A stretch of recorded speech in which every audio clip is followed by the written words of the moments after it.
The next morning, I'm silly and light. Every time I push the smile from my face, it fights its way back. Eventually, I stop suppressing it. I let my hair hang loose and abandon my uniform of shirts in favour of one that cuts across my shoulders, revealing my tattoos. "What's it with you today?" says Christina on the way to breakfast. Her eyes are still swollen from sleep and her hair forms a fuzzy halo around her face. "Oh, you know," I say, "sun shining, birds chirping." She raises an eyebrow at me as if reminding me that we are all in an underground tunnel. "Let the girl be in a good mood," Will says. "You may never see it again." I smack his arm and hurry towards the dining hall. My heart pounds because I know at some point in the next hour I will see Tobias. I sit down in my usual place next to Uriah with Will and Christina across from us. The seat on my left stays empty. I wonder if Tobias will sit in it, if he'll grin at me over breakfast, if he'll look at me in that secret stolen way that I imagine myself looking at him. I grab a piece of toast from the plate in the middle of the table and start to butter it with a little too much enthusiasm. I feel myself acting like a lunatic, but I can't stop. It would be like refusing to breathe. Then he walks in. His hair is shorter and it looks darker this way, almost black. It's abnegation short, I realise. I smile at him and lift my hand up to wave over, but he sits down next to Zeke without even glancing my direction. So I let my hand drop. I stare at my toast. It's easy not to smile now. "Something wrong?" says Uriah through a mouthful of toast. I shake my head and take a bite. What did I expect? Just because we kissed doesn't mean anything changes. Maybe he changed his mind about liking me. Maybe he thinks kissing me was a mistake.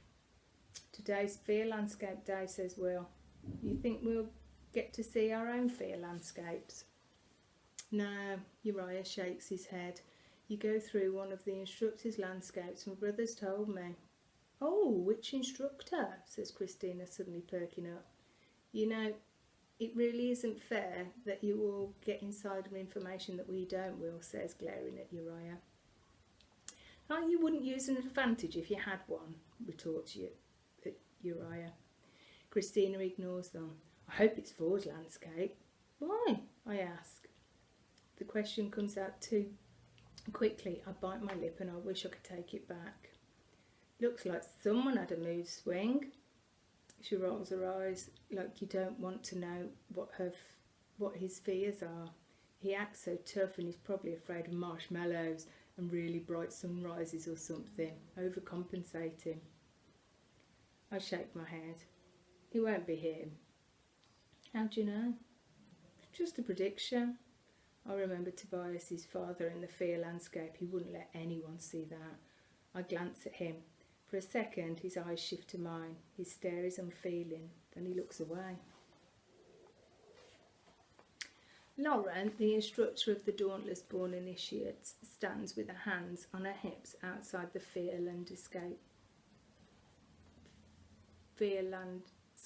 room. 2 years ago, she said, I was afraid of spiders. Suffocation, walls that inch slowly inward and trap you between getting them, getting thrown out dauntless, uncontrollable bleeding, getting run over by a train, my father's death, public humiliation, and kidnapping by men without faces. Everyone stares blankly at her. Most of you will have anywhere from 10 to 15 fears in your fear landscape. This is an average number. What's the lowest number someone's gotten? Asks Lynn. In recent years, Lynn says Lauren, 4. I have not looked at Tobias since we were in the cafeteria, but I can't help look at him now. He keeps his eyes trained on the floor. I knew that 4 was a low number, low enough to get to merit a nickname, but I didn't know it was less than half the average. I glance at my feet. He is exceptional. And now he won't even look at me. You will not find out your number today, says Lauren. The simulation is set to my fear landscape program. So you'll experience my fears instead of your own. I give Christina a pointed look. I was right, we won't go through Four's landscape. For the purposes of this exercise though, each of you will only face one of my fears to get a sense of how the simulation works. Lawrence points to us at random, assigns each of us a fear. I was standing in the back, so I will get close to last. The fear she's assigned to me is kidnapping. Because I'm not hooked up to the computer as I wait, I can't watch the simulation, only the person's reaction to it. It's the perfect way to distract myself from my preoccupation with Tobias, clenching my hands into fists. As Will brushes off spiders I can't see, and Uriah presses hands against wall that are invisible to me, and smirking as Peter turns bright red during what he experiences a public humiliation. Then it's my turn.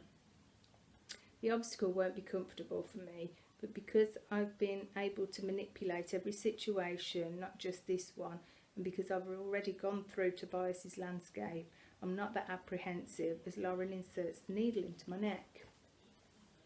Then the scenery changes and the kidnap begins. The ground turns into grass beneath my feet and my hands clamp around my arms over my mouth. It is too dark to see.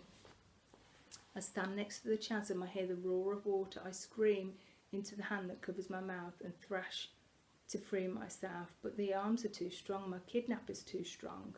The image of myself falling into darkness flashes through my mind, the same image that I now carry with me in my nightmares. I scream again. I scream until my throat hurts. I squeeze my hot tears from my eyes. I knew they would come back for me. I knew they would try again. The first time was not enough. I scream again for help. Because no one will help me, but because that's what you do when you're about to die, you can't stop. Stop! A stern voice says. The hands disappear and the light comes on. I stand on cement in the fear landscape room. My body shakes and I drop to my knees, pressing my hands to my face.